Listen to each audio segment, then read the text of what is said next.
Capítulo 8, Atos dos Apóstolos, capítulo 8.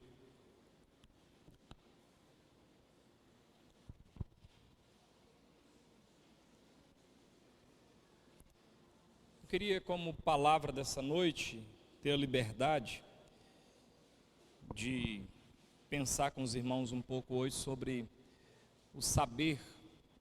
Não será propriamente uma pregação, mas vai ser uma reflexão que eu acredito que vai ser proveitoso para nós, dado o momento que estamos aqui celebrando. Então, Atos capítulo 8, versículo 30, é o versículo que eu acho que fala tudo sobre o desejo de compreender a palavra de Deus. A palavra de Deus, o enredo desse texto: Filipe era um missionário evangelista em Samaria, e ele então faz um trabalho muito grande em Samaria. A palavra de Deus diz que até um feiticeiro mágico daquela cidade se converte. Aquela igreja, ela se solidifica, e a palavra de Deus diz que Filipe, enviado pelo Espírito Santo de Deus, vai até o deserto. E quando ele chega num deserto, o Espírito Santo fala para ele: fica aí, espera. E passa um pouquinho, vem passando uma carruagem, e dentro dessa carruagem estava um etíope, um alto oficial de Candace, rainha dos etíopes. Ele era tesoureiro, secretário do tesouro daquela rainha, e ele então estava passando. No versículo 30, a palavra de Deus diz assim: correndo Filipe, pegar o 29 para ver como é que ele está obedecendo. Então disse o Espírito a Filipe: aproxima-te desse carro e acompanha-o. Versículo 30, correndo Filipe, ouviu ler o profeta Isaías e perguntou: compreendes o que vens lendo? Esse versículo 30 ele é muito rico, porque é uma pergunta que surte no coração das pessoas, é uma pergunta que precisa de uma resposta.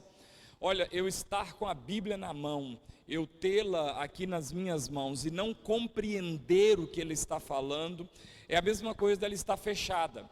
Eu estar com o texto sagrado nas mãos, mas eu não compreender o que ele está dizendo, cobrando, exigindo, propondo, me dando orientação, é a mesma coisa dela estar fechada, porque eu não estou entendendo. Por isso então Filipe se aproxima da carruagem, daquele etíope de Candace, e pergunta para ele: você está lendo aí o profeta Isaías? Muito boa a sua ação, a sua atitude, mas entendes o que lês? O que você vem lendo está fazendo sentido para você? E a resposta dele é tão fenomenal quanto a pergunta de Filipe, porque no versículo 31 ele respondeu: como poderia entender se alguém não me explicar? Como é que eu vou entender se ninguém me explica? É com essa mentalidade que a gente tem os SEBs na nossa igreja. Desde antes de termos o templo propriamente dito, construído, nós já tínhamos o lugar onde o ensino da igreja funciona, que é o aprisco, lá no bairro Paradiso. Nós temos lá a escola dominical, e nós temos lá os discipulados de batismo, e nós temos lá o seminário da igreja. Não é um seminário com vistas a formar você um teólogo, mas haja vista de todos os obreiros que temos, poucos não são frutos do seminário. Poucos líderes que nós temos não são frutos do seminário que nós estamos dando. Então a ideia do seminário é exatamente essa aqui: te fazer compreender o que você lê, fazer de você uma pessoa que tenha condições de, muito espiritualmente falando, discernir entre uma pregação falsa e uma pregação verdadeira do Evangelho. Entre você ter condições de discernir entre um falso profeta que está ensinando falsas coisas e um profeta de Deus, alguém que está falando mesmo a palavra de Deus, ainda que doa e ainda que talvez você não concorde. A ideia é tentar te dar um conhecimento de maneira que você, sem nenhum tipo de amuleta ou dependência, possa ter um entendimento conforme o que está sendo pregado. O meu intuito como líder dessa igreja, e também alguém que junto com outros fundou o seminário, e esse seminário já tem um bom tempo, a gente vai sempre dando uma melhorada, dando uma adaptada, tentando fazer o melhor, porque também não somos uma instituição de ensino, somos uma igreja que está tentando ensinar. O nosso intuito é você conseguir ouvir uma mensagem e saber discernir, opa, isso aqui não é desse jeito, porque a Bíblia não está dizendo isso. Opa, isso aqui não deve ser interpretado desse jeito. Porque quando a gente lê a Bíblia aqui ao todo, nós não percebemos, não é? Nós não percebemos, mas a Bíblia ela é muito complexa, ela tem muita coisa, ela tem muitos assuntos. Eu queria alistar aqui alguns assuntos que esses alunos viram repetidas vezes no SEBS. Primeiro assunto que a gente vê, talvez não vou seguir toda a ordem, mas o primeiro é sobre as escrituras sagradas, é a bibliologia. E aí quando a gente vai estudar bibliologia, a gente precisa entender quanto tempo demorou para escrever a Bíblia, quantos autores, melhor, escritores, o Espírito Santo, que é o único autor, usou para escrever essa Bíblia. Em que material a Bíblia foi escrita, se naquela época não tinha o papel como nós temos hoje, não tinha a gráfica como nós temos hoje, quais foram os mecanismos para se imprimir no papiro, no pergaminho, no velum, o que estava sendo revelado, porque não tinha caneta na época. Então, na bibliologia você começa a aprender essas coisas, quantos testamentos e por que chamam testamentos, quantos livros cada testamento, quais são as divisões do Antigo Testamento, quantas são, por que tem uma divisão chamada Pentateuco, por que tem uma divisão chamada livros históricos, por que tem uma divisão chamada livros poéticos, por que tem uma divisão chamada livros de profetas maiores, por que tem uma divisão chamada livro de profetas menores. Aí você precisa entender essas coisas, e você vai entender isso em bibliologia. Como é que o Novo Testamento é dividido? Por que chamam Evangelho? Por que é livro histórico, ou carta, ou o único livro que conta a história no Novo Testamento? Por que as outras são epístolas paulinas? Por que elas são subdivididas entre pastorais e eclesiásticas? Por que há um grupo de cartas do Novo Testamento que são chamadas de epístolas universais? O que significa revelação? Por quê? Por que eu não posso falar primeira a Pedro e sim primeira de Pedro? Por que eu não posso falar primeira de Coríntios e sim primeira aos Coríntios? Você vai aprender essas coisas em bibliologia, capítulo, versículo. Toda vez que você vê escrito um versículo, você percebe quão difícil o povo, quando o povo não sabe nem escrever a nomenclatura. Se tem um trem que me dá infarto, é eu ver um crente escrever um esboço e colocar Efésios cap 3 verses. Eu falto morrer do coração, porque isso você aprende em bibliologia. Você aprende como é que faz as coordenadas, como é que escreve isso. Você vai entender o que é versão, tradução, por que tem Almeida Revista Atualizada, Almeida Revista Corrigida, NTLH, NVI, NVT, o que significa isso, como foram as traduções, de onde o Antigo Testamento, qual língua foi escrita o Antigo, qual língua foi escrito o Novo, por que foi escrito nessa língua o Novo, tinha outras línguas faladas naquela época, por que Mateus fala tanto de profecia, por que o João fala tanto com o povo gentil. Então você vai aprender isso em bibliologia. Como é que eu interpreto a Bíblia? Eu uso texto para esclarecer texto. Bibliologia, então você vai descortinar, na verdade, essa estrutura do texto sagrado. Depois você vai ver uma outra matéria chamada Deus, que na teologia a gente chama de teontologia. Teontologia vai estudar Deus. E o que é que tem que estudar em Deus? Ora, tem tanta coisa para estudar em Deus. Como é que é Deus? Deus é como? Deus cabe onde? Onde Deus está?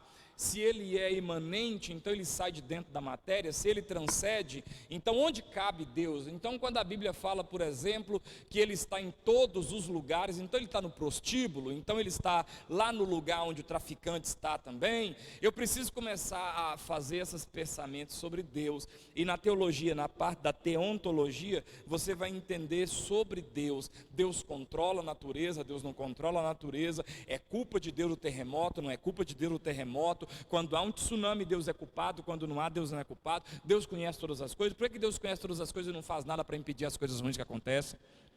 Você vai estudar isso em teontologia. Aí você vai começar a entender esse ser superior chamado Deus. Depois você vai ver uma outra matéria que é cristologia. É a matéria que estuda Jesus. Jesus é quem?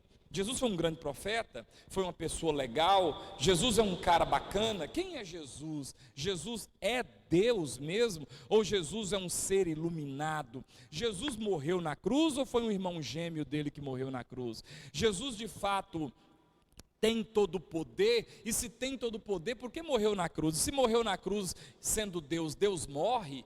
Então você vai começar a entender essas coisas em cristologia. Pensar, olhar, entender que ele tem duas naturezas, mas é uma pessoa só, porque se ele tivesse duas pessoas nele mesmo, então não seria trindade, talvez seria quadrindade.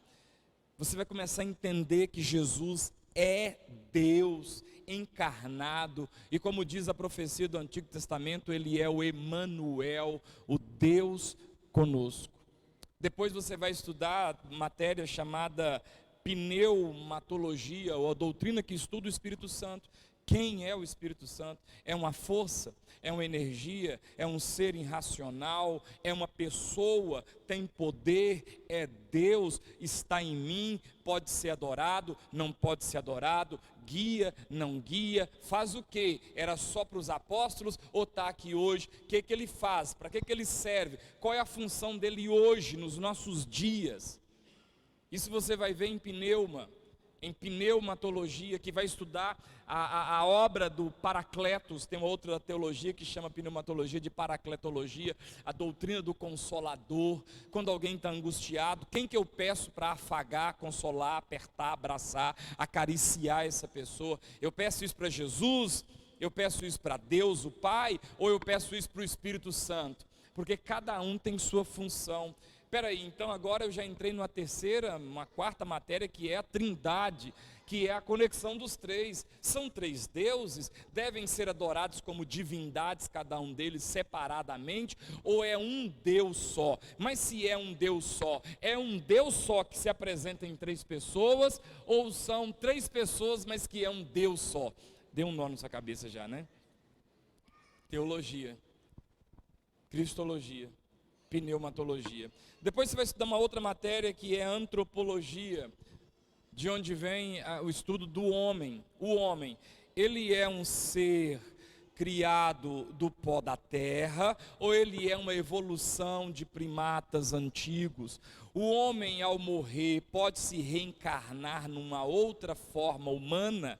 O homem consegue falar, se comunicar, se relacionar com espíritos de outros que já morreram? O homem, ele é tripartido ou bipartido? Ele é corpo, alma e espírito, ou ele é parte material e parte espiritual, sendo uma só? Como é que o homem faz para se conectar com Deus? O que ele tem que fazer? Sacrifícios humanos? Deus recebe sacrifícios humanos? Os sacrifícios humanos servem para me purificar diante de Deus? Você vai estudar isso em antropologia. Depois você vai ver uma outra matéria, que é hamartiologia, que é a doutrina do pecado. Como é que o pecado entrou no mundo? O que o pecado significa? Por que o pecado afasta a gente de Deus? O que é pecado?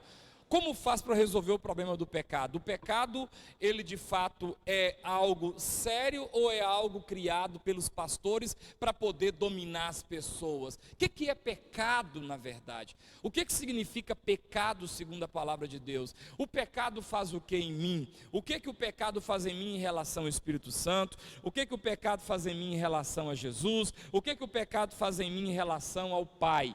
Pecado existe mesmo? Como que eu faço para resolver o problema do pecado em mim? Quantos tipos de pecado tem? E você vai estudar isso em a martiologia. Depois você vai estudar uma outra matéria que é muito importante, chamada soteriologia. A matéria que estuda salvação. Eu sou salvo como? Dando esmola para o pobre. Eu sou salvo a partir de repetidas reencarnações. Como é que eu faço para obter a salvação? Ela é paga? Ela é gratuita? Eu tenho que subir escadaria de joelho? Eu tenho que fazer um sacrifício? O que eu tenho que fazer para ser salvo? E depois que eu sou salvo, eu perco essa salvação ou não perco essa salvação? Então eu sou salvo e fiquei bravo no trânsito e xinguei um palavrão. Morri naquela hora, vou para o inferno ou não vou para o inferno? Eu fui salvo e seguro estou, ou eu fui salvo e tenho que me segurar em alguma coisa? Eu sou salvo porque sou membro dessa igreja, ou não sou salvo porque sou membro dessa igreja, ou eu sou salvo e estou nessa igreja? Larga esse morcego para lá, deixa esse trem para lá, olha para mim aqui, deixa o morceguinho quieto, olha para mim. Como é que eu sou salvo? O que eu tenho que fazer para ser salvo? Eu tenho poder para pisar serpente e escorpião e estou com medo do morcego? Como é que é isso?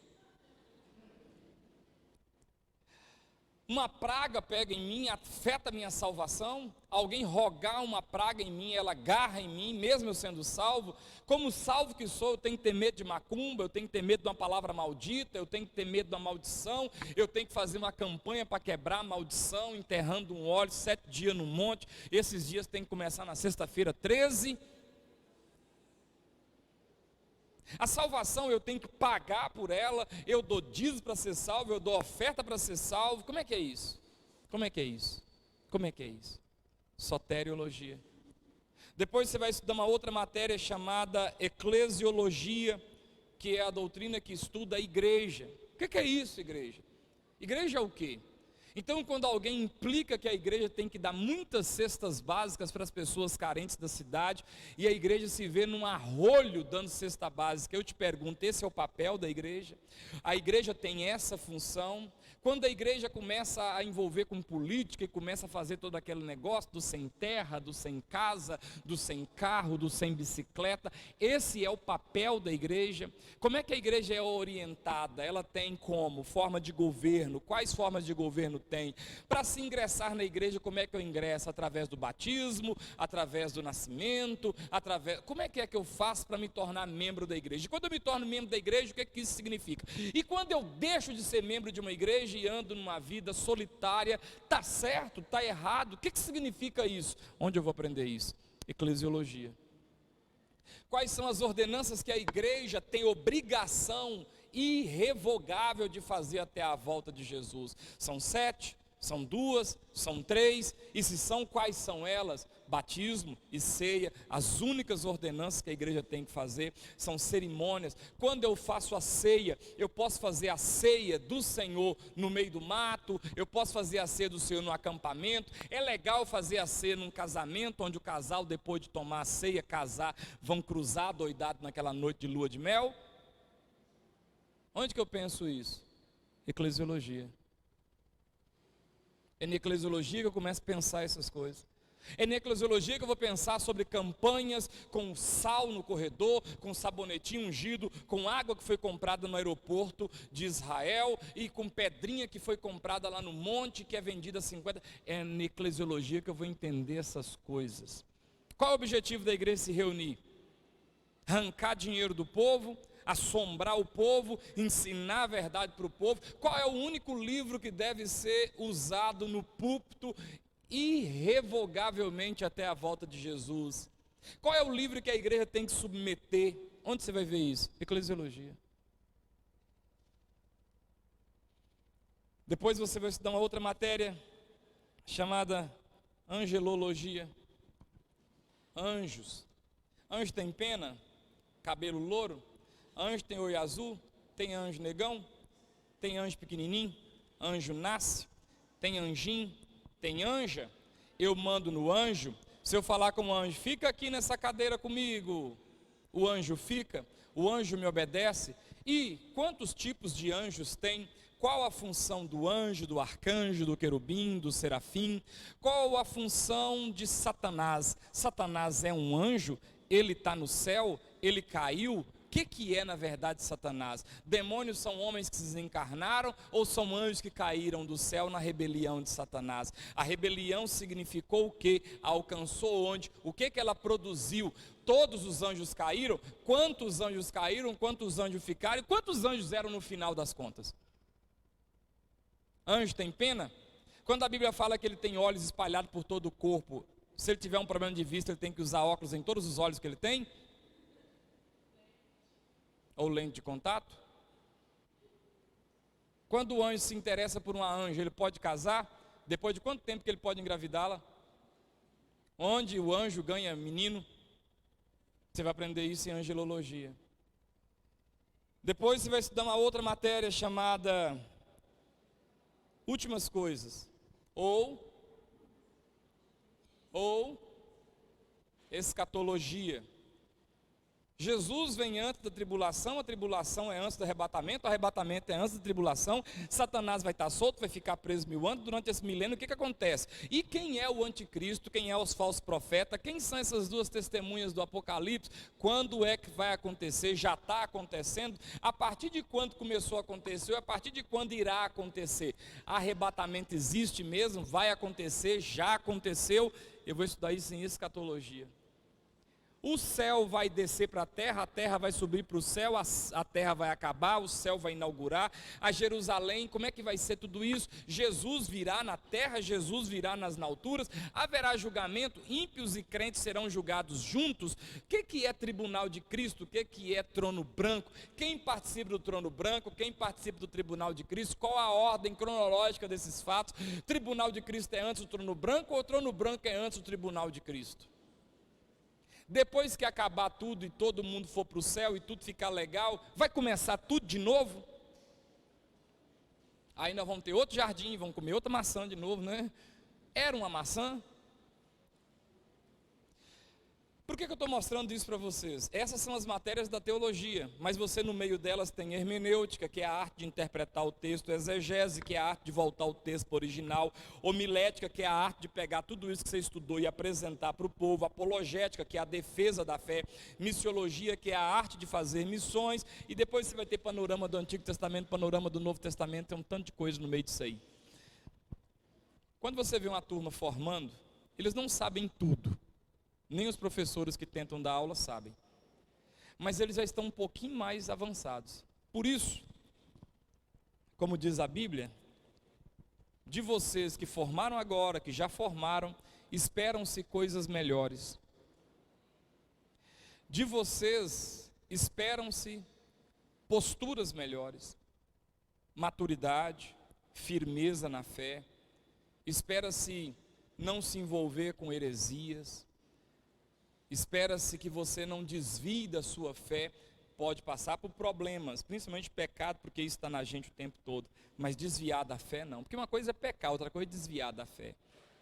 De vocês esperam-se que vocês não venham cair no conto do vigário, no conto da carochinha, na mentira do falso pastor, do falso profeta. De vocês esperam-se que tenham maturidade para discernir entre uma profecia que de fato consola, exorta e edifica, ou uma profecia que foi encomendada.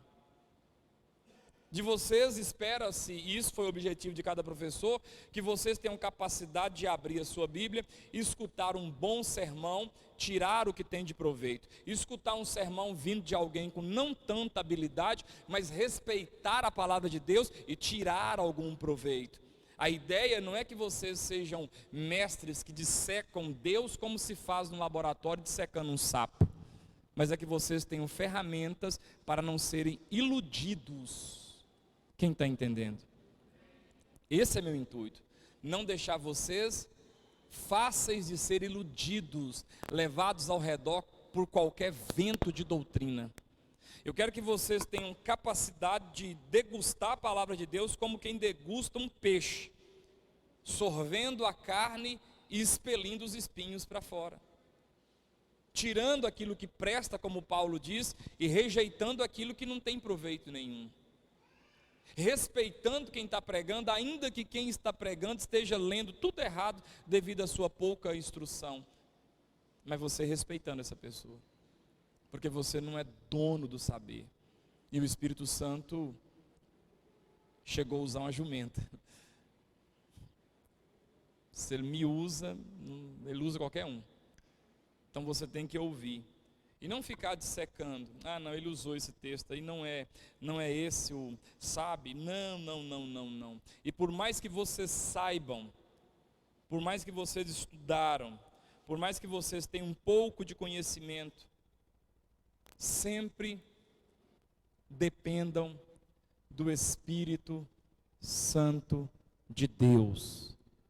O tempo agora é dele. Dependa dele. Vai trazer uma palavra, gela o estômago. Ora, procura diligentemente, vê se está no plural, se está no singular, vê se é masculino ou feminino, vê se aplica a Israel, vê se aplica a uma pessoa, vê se é algo que você pode asseverar ou é algo que você só tem que dar como informação. Vê se é uma doutrina, vê se é um conceito. Vocês aprenderam isso. É isso que a gente aprende no seminário. Amém, queridos? Amém?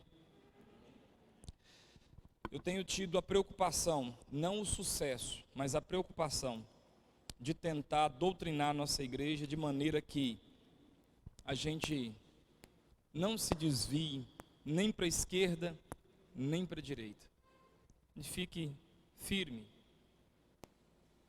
dobrando o nosso joelho, chorando, buscando a Deus, mas firme, em matéria de fé e prática, firme. Quando alguém vier com versinho, não, porque a Bíblia, não está desse jeito na Bíblia não, camarada. Onde você leu isso? Ah, não, porque olha, tinha que dar uma oferta, porque você vai... Não, eu vou dar uma oferta porque eu quero dar uma oferta, porque é um princípio da oferta, mas não porque esse texto está dizendo isso aí, que isso é mentira sua. Esse é o nosso intuito. Amém, amados? Antes da gente orar pelos irmãos do SEBS, que estão formando e toda a equipe, eu queria dar um aviso, que depois vai ser dado de novo. Como eu disse aqui, a gente tem tentado cada vez trazer algo diferente no sentido de didática, de apresentar. O conteúdo geralmente é o mesmo, não muda, não tem muito o que inventar, é Bíblia. Mas esse ano agora, se Deus quiser, nós estamos com um projeto, o SEBS, nós vamos hospedar uma escola que nós hospedamos quando nós tínhamos 1 ano e pouco de vida aqui na cidade. Nós entramos em contato com a missão holandesa chamada Yohamasbar, uma missão mundial holandesa. E esse ano de 2020 nós vamos hospedar de novo essa escola internacional Tempo da Colheita. Corvalã fez essa escola, não fez? Nós vamos hospedar de novo. E como é que vai fazer? Como é que vai ser? Essa escola vai acontecer no mês de maio. Ela vai ser um pouco diferente o ano que vem. Por quê? Porque os SEBS, nós temos os SEBS toda segunda-feira, todas as segundas do ano. Só que a Escola Internacional Tempo da Colheita, Missão Yohamasbar, ela funciona um mês só, todos os dias, exceto sábado e domingo. Então, no ano que vem, nós vamos fazer, no mês de maio, mês 5, vamos hospedar a Escola Internacional Tempo da Colheita, Missão Yohamasbar. Virão pastores, professores daqui do Brasil, virão pastores de outras nações, com tradutores, é claro, estarão dando aula para a gente durante o mês de maio, das segundas às sextas-feiras, todo o mês de maio. E eu preciso que a gente já comece a fazer as inscrições. Você procure a Josimara, faça as inscrições para o ano que vem. Nós precisamos, para hospedar essa escola, de no mínimo 30 alunos. Questão de valores, você vai negociar direitinho. Abro já uma observação. O dinheiro você tem que pagar. O SEBS a gente vai empurrando ele com a barriga, né? Mas essa missão não tem como empurrar com a barriga. Uma semana antes de começar, nós temos que fazer o depósito de todo o custo da escola, para que eles possam comprar as passagens dos americanos, dos colombianos que vêm. Quem lembra de um colombiano que veio aqui, né?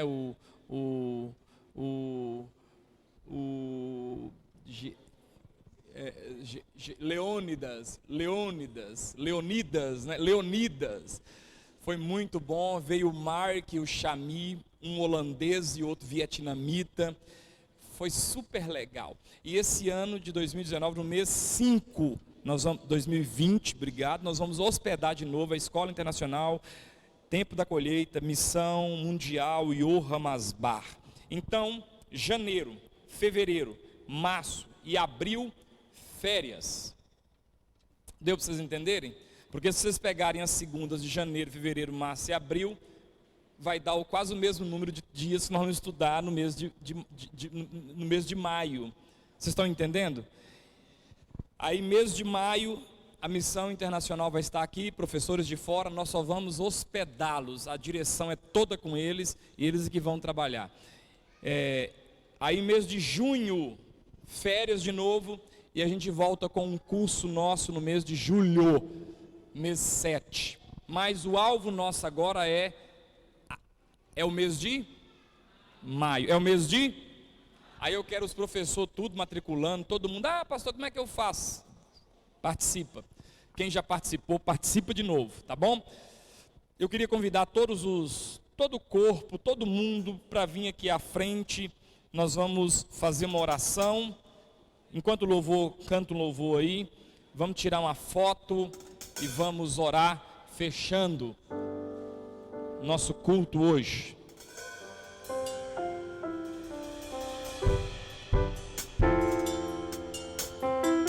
As crianças mais aqui embaixo, as mulheres aqui mais e aqui os grandão. Vamos tentar ficar entre essas duas caixas de som.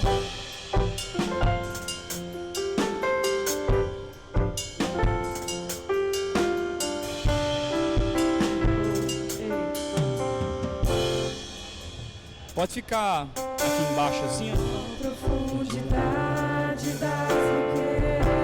junta mais,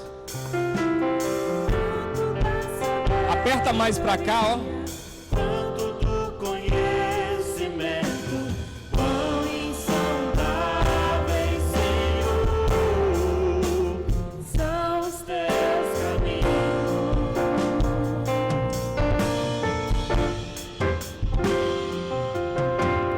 Quem conhece a mente desse Deus?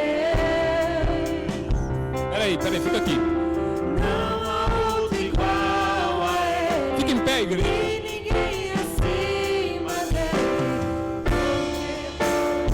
Porque pra Ele Cantemos são todas as coisas. a Ele.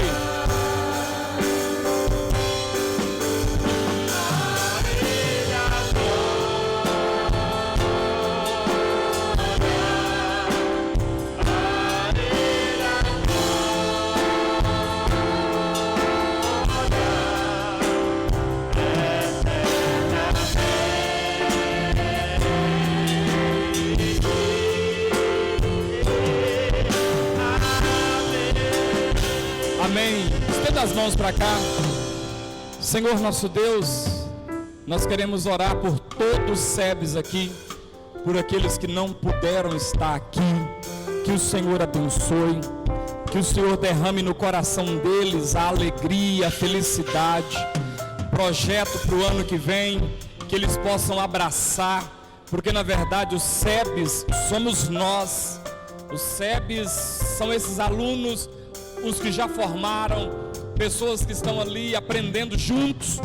Toma-nos nas tuas mãos, abençoa nossas vidas, derrama sobre nós a tua graça, a tua misericórdia. Cada professor, cada cooperador da cozinha, da secretaria, cada aluno, que o Senhor derrame a tua bênção, que o Senhor seja louvado e exaltado e engrandecido na vida desses irmãos e irmãs. Só o Senhor pode pagá-los, só o Senhor pode abençoá-los, em o nome de Jesus. que a bênção que nós desejamos para os que estão aqui repouse sobre os que não puderam estar, em o nome do Senhor Jesus Cristo. E todos juntos vamos dizer. Agora eu queria que vocês fizessem uma fila assim, ó, embaixo, todo mundo. Aí chega para cá. Eu vou orar, finalizando, e eu queria que todo mundo viesse de lá para cá. Vai fazendo a fila, Isso, na linha. Viesse lá para cá, só apertando a mão dele, sem ficar muito conversando, só apertar a mão, dar um abraço. Amém? Erga suas mãos aos céus. Que a graça de Deus, as consolações do Espírito Santo e o amor de Cristo Jesus esteja sobre todos, e que o Espírito Santo abençoe sua vida, em nome de Jesus. Começando dali, ó, para não embolar. Todos dali, aperta a mão bem rapidinho, só para parabenizar. Suas palmas.